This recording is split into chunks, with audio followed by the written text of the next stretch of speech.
Well, hello, that's me again. Today is May 27th. It's Monday. It is holiday. It's Memorial Day. So, for those people who think that they need to celebrate it, sure, absolutely.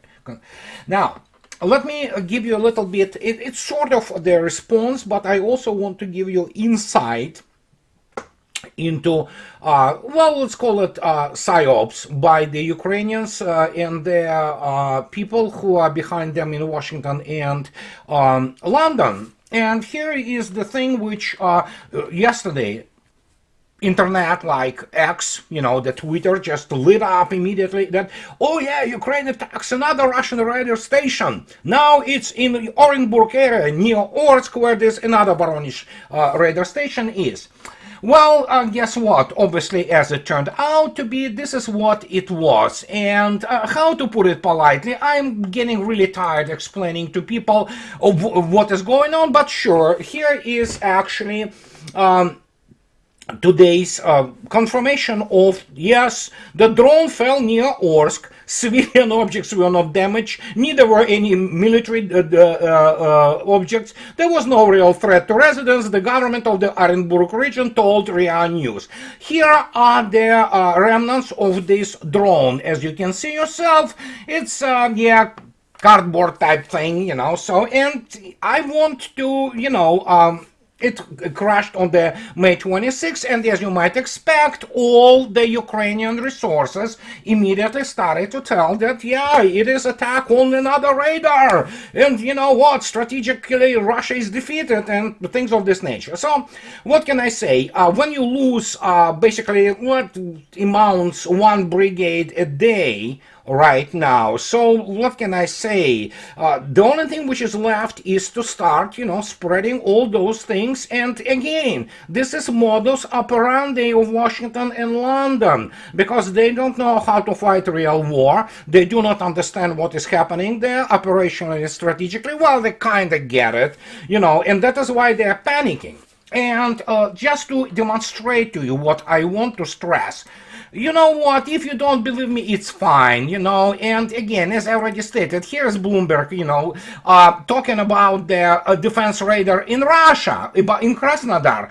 By the way, remarkably, this is the only sort of semi-major propaganda media in United States which reported about, event which already happened.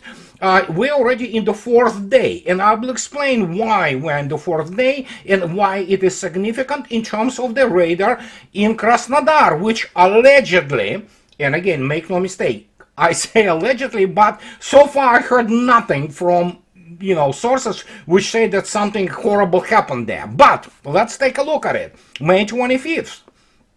Bloomberg, it's one of the propaganda outlets, globalist, Zionist outlet. They hate Russian guts, and so they continuously report all kinds of the rumors and garbage about that. But look at this. Ukraine made a drone strike this week at a tactical military target in Russia's Krasnodar region, according to a person with the Ukrainian intelligence community. So I have to tell you immediately, radar of the SPRN, which is early warning system, or the anti-missile system, and we're talking about the strategic missile systems. It's not tactical military target. It is a strategic asset which actually, if damaged, will precipitate, actually, it's a casus belli basically for the World War III. So, and they talk about this, and guess what? The source is, of course, Ukrainian intelligence community. The long-range early warning radar system Voronezh DM in Armavir, southern Russia, was hit by a drone launched by Ukraine military intelligence on Thursday, according to the source, who declined to be named because the information isn't public. Obviously, the sheer idiocy of this statement already tells you everything you need to know. So the source is obviously, as who wrote it, Katerina Chursina. Okay, she's some Russian opposition, because normal people don't work from Bloomberg, from Russia. And yeah, she probably pulled it out of her ass, but we all know that those unnamed sources are primarily the guys who are working themselves in the media. And why it is important. And here, listen to me. I'm not saying that it didn't happen. It might have happened, the attempt to attack it. But so far, we are now, what, almost 96 hours after that? Let me show you something, and the train of thought, why you have to be always patient and wait for the official statements. Like it was the statement, what about the drone in Orenburg area, Orsk, which crashed, and yeah, you saw yourself, cardboard, drone. So what do we have here? Look at this. Yesterday, if you go to Yahoo, and you, as you can see yourself, you stick in the image search criteria, radar Voronezh Armavir damaged. As you can see yourself, underlined in red, same old photos which are taken from this 3-second video. Okay, there's nothing more, absolutely nothing more, just this, 2 or 3 photos taken from the screen. Okay, let's go to Yandex. It's a Russian, well, it's not really Russian, there are a bunch of Zionists there also sitting there, but at least formally the Russians are moving Yandex back to Russia. As you can see yourself also, these are only this type of photographs, nothing more. Same old, just 2 images which are taken from this, who knows, 3-second video. Now, if I would have been and doing this for strategic and PR purposes, what do you think? What would I do? Yes, I would actually spread the whole thing all over the world, showing, yeah, we can get Russians. Could they get Russians? Yes. We are talking about the huge Ukrainian community which lives now both in Russian territories and becoming Russian citizens, and we're talking about those refugees, several million of them, which moved to Russia starting from the 2014. Let me ask you a question. Have you ever thought about how many assets you can have for example, the CIA, MI6, and GUR, which is, of course, the military intelligence of Ukraine? I can tell you right now, many. And fact is, very many, which obviously brings the issue of the responsibility of some jerks from State Duma, I know their names, who were pushing this about these brotherly people. And many of them are, but let me demonstrate it to you just in the last 24 hours. So we have this situation with the Rovinky. And there are other 7 people already have been taken in Russia proper. Look at this. In Rovinky, a woman was detained who transmitted data about the Russian armed forces to Ukraine. During the interrogation, the woman admitted that she had passed on information of a military nature, including information about the place of residence of Russian military, to her sister who lives in Kiev. She, in turn, communicated with one of the Ukrainian militants. And this thing is happening pretty much on a daily basis. So, can they possibly launch drones into the radar? Oh, absolutely, they will try. The problem is, let me show you something. And here is very important to keep in mind. I'm not saying it one way or another. I provide you merely with the facts. Look at this. Here's Armavir and area population. This is where the radar is located.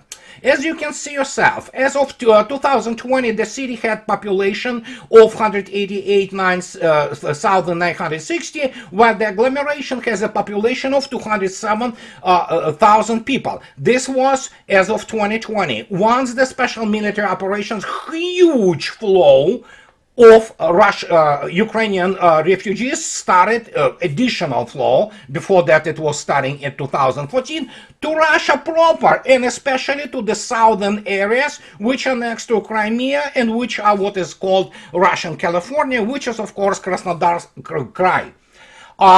You already know that they launch, they do sabotage, they try to burn the, for example, the main distribution electric, consoles of the railroad stations. Every day you have those youth, so to speak, which are acting upon the instructions of the main intelligence of Ukraine. So, but here is the problem. Here is this very crucial problem. Look at this. You see this? As you can see yourself, Why it is significant, why I'm showing you that it is 20 kilometers range. The reason I'm showing you this 20-kilometer range, as you can see yourself, which is, by the way, if you draw the circle, it also will show you that all of it is flat, and bar some little forest, breaks in the fields, it's absolutely flat. So let me show you what I meant by this. If you take a look at those photographs, you will see yourself that the damage is of the, well, let me put it this way. It's a 30-meter high buildings. Actually, it's more than 30-meter high buildings. And the damage, which we don't even know what it is located somewhere at around, half of the, halfway, pretty much in the middle. So we're looking at the height of 15 to 20 meters. Look at this. Here's line of sight calculation, and I gave it a little bit of, how to put it, generous in terms of the low end or the low altitude or height, 15 meters. And of course, if you, for example, if you are a spy or asset of GUR, you will be making photos from probably 1 meter high, hiding your phone or whatever, maybe some camera. So look at this. In this case, you will see this 15-meter high, located at 15 meters, damage from the 20 kilometers. And this is precisely why I gave you this range. And when you look attentively at the landscape there, you will see yourself that even if to consider which by the way is a very good hiding place, all those small, forest lines which separate fields, it's a good, maskirovka, which is called, So we should be having now what? Incredible stream of the photographs and comments and things of this nature discussing this, damage. And I can tell you immediately, of course, FSB is omnipresent now at the area, but you know what, it's not very difficult. There are two major roads, highways, which go to actually Armavir and all villages around it. So it's not very difficult to provide an additional proof of the damage, right?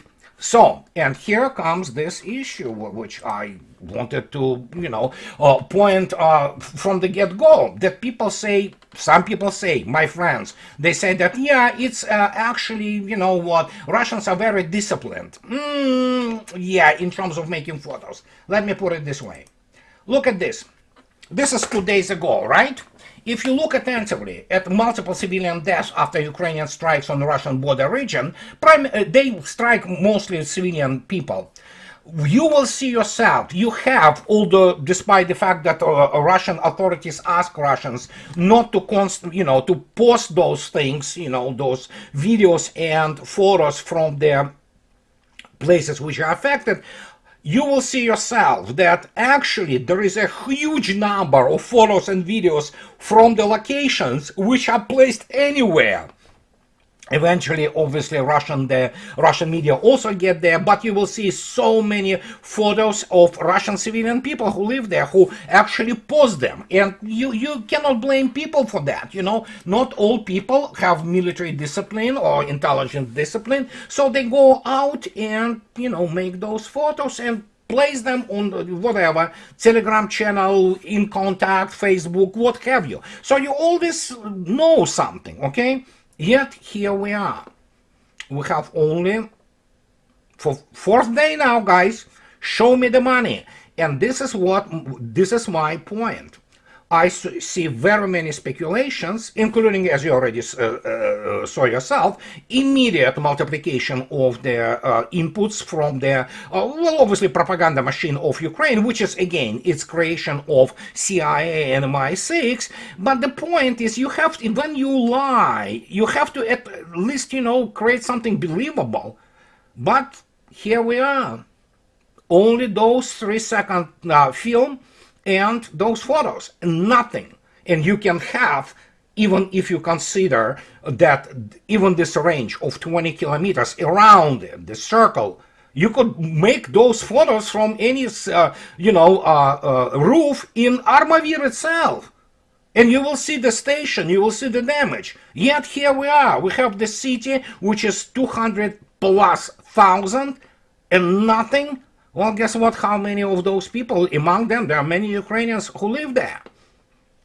I don't know, make your own conclusions. And again, I want to stress, I'm not saying that the attack didn't happen. I'm just saying that show me the money, show me the photos, show me the proofs, not some kind of doctored photos, obviously. So there you go. And again, as I already stated, this is not tactical target, as those idiots from Bloomberg stated. It is strategic significance. So if United States wants to and is behind this, I'm pretty sure they communicate to each other. I'm pretty sure that something has been told. And again, this is the high-level geopolitics, which I would suggest not go into there without knowing. I don't know what are the types of the contacts there, because it is highly classified. We know that there are contacts. I know people talking between in United States and in Russia. So, and we can sit here and wax strategic, but if you do not know a mechanism, I don't. So don't go there. Don't pretend that you know this, and have to be keenly aware into this fine line between speculation and educated guess, which has also, you know what, the other definition. It is called intuition. So this is just the part of it. And just if to prove this to you, so, well, how can I put it this here's Mr. Lavrov, okay? If you want to contest this guy, if you want to argue against him, and this was yesterday, so, but you know what, how funny. I was writing last month about this, that this will increase. Here, Mr. Lavrov saying, and he definitely doesn't read me, believe me, I can guarantee you that as Lavrov noted in a commentary for the program Moscow Kremlin Putin on the Russia 1 TV channel, a fragment of which journalist Pavel Zarubin posted on his Telegram channel, these conversations reflect, he's talking about NATO and European Union, reflect hopelessness and understanding that they will not achieve their goal by honest means. It looks like agony. And this is exactly what I'm telling you, because it is indeed agony, and it is now we're entering the world of the incredible coping, an incredible FUD spread, you know, fear, uncertainty, doubt, all this BS, you know, this propaganda thing, like this situation with the radar in Orsk. You see, the only thing to show, oh yeah, we have this, you know, drone which can fly there and strike. You saw yourself this drone, and you saw yourself that it just fell on the, you know, just the road in small cartoon kind of type thing, you know. So what can I say? And if that hasn't been enough, here we have the situation. Czechs do not like Russians, okay? I mean, not all Czechs. I'm not talking about, obviously, all Czechs. Please do not, you know, misinterpret me. And there are many decent people in the Czech Republic, except for the Prague. But here it is. They have one of the major, you know, Lidovki analytical portal, so to speak. Here's this Thomas Vlach. I don't know who he is. I'm pretty sure he hates Russian gods. But look at this. A year ago, we could not wait for the spring offensive of the Ukrainian army. Now the situation has changed. Russia has rallied and is moving forward like a steamroller. Not so long ago, talking about what would happen if Ukraine lost the war was socially unacceptable support for the enemy. Well, it tells you that Western society is basically completely rotten to the core. So now such a possibility is real and dangerous. And he's talking about what's going to happen to Europe. Well, you have to also keep in mind, and this was written 5 days ago, and that Czechs have the reasons to worry. They are actually very proactively anti-Russian. They push all those aggressive statements, and they push all those ideas about arming Ukraine. And guess what? They do provide Ukraine with the weapons, and, you know, such as, for example, MLRS, you know, rockets like Vampire, which Russians actually shoot down a lot. not.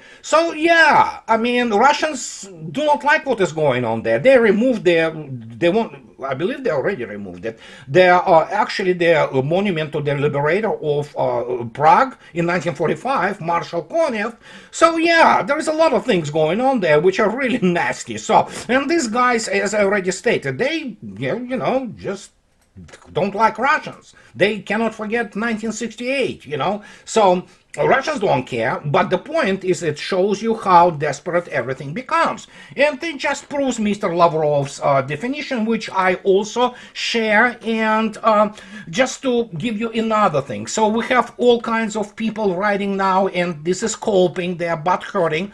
They talk about this, like, oh my God, they, destroyed Nebo radar, it's strategic. It's, all this, early warning system. Well, it is early warning system, but it is nothing strategic about it. It's actually field radar, which is mobile. You move those things and around, you plug them into the air defense network, such as S-400 or S-300 V4 and things of this nature, and provide the early warning against including hypersonic weapons and ballistic missiles. The range of it is up to 600 kilometers when it is in rotation mode. If it's fixed in some sector, it's about 1800 kilometers. It is definitely not strategic, but it could be plugged also into the strategic system, but it's not SPRN. I mean, it could be used, but it's definitely not those stationary radar. And people asked me, where can we see, the video which you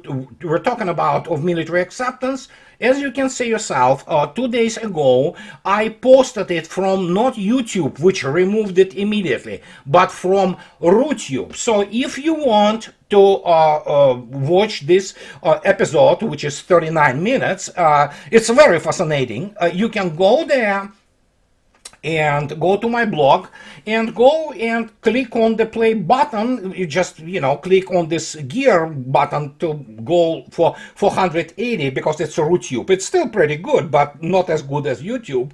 And if you click 480 instead of 720 or even whatever 4K, it will go pretty nicely. It will go without interruptions for the video. So go there and take a look. It's in Russian, obviously, but I'm pretty sure you can find some way of how to translate it by modern means.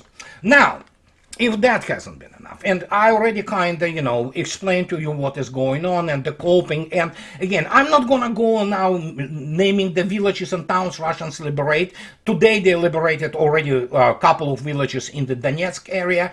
So, and we have this loser which knows what is happening, so, and he tries to initiate World War III.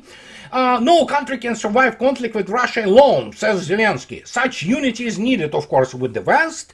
No one can survive a full-scale war with Russians on its own, the Ukrainian leader stated, as quoted by the Kazakh online magazine Vlast. We were alone, we were on our own. Well, no, obviously it's complete BS. United States is directly involved together with NATO in this conflict. They just, because they are cowards, they cannot and do not want to accept the responsibility for what is happening, because primarily they are really good at attacking their Iraqi desert outhouses with impunity, but that's the real war. So we have now this guy, president of the United States, he goes into the commencement ceremony into the West Point, US Military Academy at West Point, addressing more than 1,000 graduates, and he's talking about he's standing up to tyrants around the globe, as well as protecting freedom and openness. Classic 24th, 25th Congress of Communist Party of the Soviet Union. Actually, Brezhnev was more alert and aware than this guy when he was reading his 6-hour-long speeches. But hey, can you imagine 6-hour-long speeches? This guy wouldn't last even 6 minutes. But so now he talks about, never forget, America is the strongest one. We lead not only by our example of our power, but the power of our example. You can clap for that. Good, okay, they clap. So, and he talks about how he gonna stand up to this tyrant Putin and how they gonna defeat this Russia, which, of course, Zelensky says you cannot, if you alone, fight it. Well, you cannot defeat Russia on the battlefield, even you put the whole NATO troops there, and it's not gonna end up well for United States Army and whatever the chihuahuas it will have as, as help. But here it is. There are no American soldiers at war in Ukraine. I'm determined to keep it that way, but we are standing strong with Ukraine and we will stand with them. Sure, all this, shaking of the air, empty phrases of platitudes. But yeah, what can I say? And so he says, we're standing against a man who I've known well for many years. No, you didn't. A brutal tyrant. We will not walk away. No, you will, because unless, of course, you want to start the World War III and place whatever is left of the United States Army, which is about 400,000 not well-equipped and not trained troops for modern war, if somehow by magic he can transport it to Europe, pre-position, then pre-deploy and then deploy them into Ukraine and see what's going to happen, man. God forbid Russia can do it without nuclear weapons. Although Russians do the nuclear drills, it's normal. No, it could be very conventional. So, but, and if that hasn't been enough, and as I already stated, the coping is so bad that, look at this. And I know approximately real numbers, so I have the, let's put it this way, insight. So we have these guys from London. So anything which emanates from London in terms of the military and analysis, geopolitics, is garbage, it's trash. Ranging from whatever the hell they are trying to, you cannot take them seriously, but nonetheless, they still think that they are very important, and they talk about that Russia producing shells at 25 price of NATO countries. Well, guess what? It was reported by Sky News, citing a study by the consulting firm Bain & Company. First, there are no people in Great Britain, as there are no in United States, who are real scholars of Russia and who do understand what real industrial economy is. And I can tell you immediately, no, it's not 4 times less. It's way more than that. So we are talking about that probably order of magnitude Russia produces those ammunition. And just to give you example, as I already stated before, just to give you some example, which many people still do not want to accept and live with it.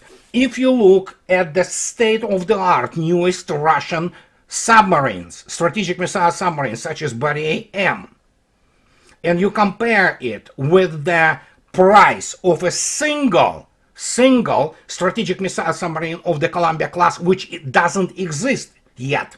It will probably, if it gets lucky, by 2030. And let me tell you, in terms of weaponry, there is no even comparison. Latest Bulava M is capable of carrying the hypersonic blocks, and it actually can do it by suppressed ballistic trajectory while releasing those hypersonic blocks, which have the range. Nobody knows it. It could be something like 20,000 kilometers. So you cannot even compare this. But Russians built 8 submarines of this class for the price of 1 Columbia, which still doesn't exist. So, and this is just one example. So it's not 25%. We are looking, probably Russians are doing this for 10 to 15 times less than West is capable of. And that is why Russia produces combined West. And last video, you remember, I told you that Mr. Putin was speaking to the captains of industry in military-industrial complex, and the numbers are staggering of the industrial surge in Russia. You won't believe how many launches are already being done and upland by Russian space agencies, and in favor of for the service of the Russian Defense Ministry, like the one which was done on the 16th of May. It brought out there the payload of something like 8 small satellites and couple of military use satellites. Again, what are those? We don't know. They don't even disclose it. But I can tell you that this is definitely ISR assets. So, and communications. Usually they kind of do it both.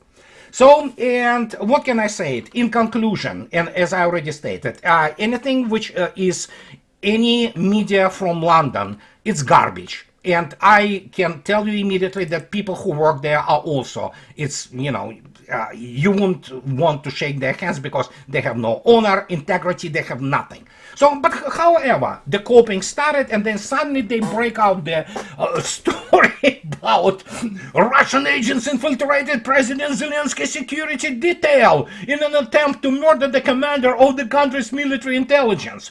The assassin was already in position when he was informed of his target. So it's written by Maxim Tucker from Kiev. Obviously, because they are British journalists, they have, they have basically bottom feeders in life too. So they pick up this fake story. Mr. Peskov today laughed it off and said, yeah, sure, the fantasies, but they need to somehow cover up what is going on. And yes, let's laugh on that, So yeah, they want to kill Mr. Budanov by some agent. Evidently, those people, which is expected from British, they have no clue actually how real intelligence operations are conducted, except when they need to kill children, rape, and do the false flag. But that's about it. That's the extent of their competences. So, and this is what Mr. Budanov is trying to show, and Mr. Zelensky, funny. Because we know, for example, that Mr. Zelensky and other details there are. So very many of them are SAS, Special Air Service people, which is, of course, British, special service, whatever. So this is what I wanted to tell you today. And as always, guys, in conclusion, those who like what I do, please subscribe to my channel. And those who can afford, please support me on the Patreon or buy me a coffee too. And that will be it for today. And guys, have a nice rest of the holiday for you. And I'll talk to you later. Bye-bye.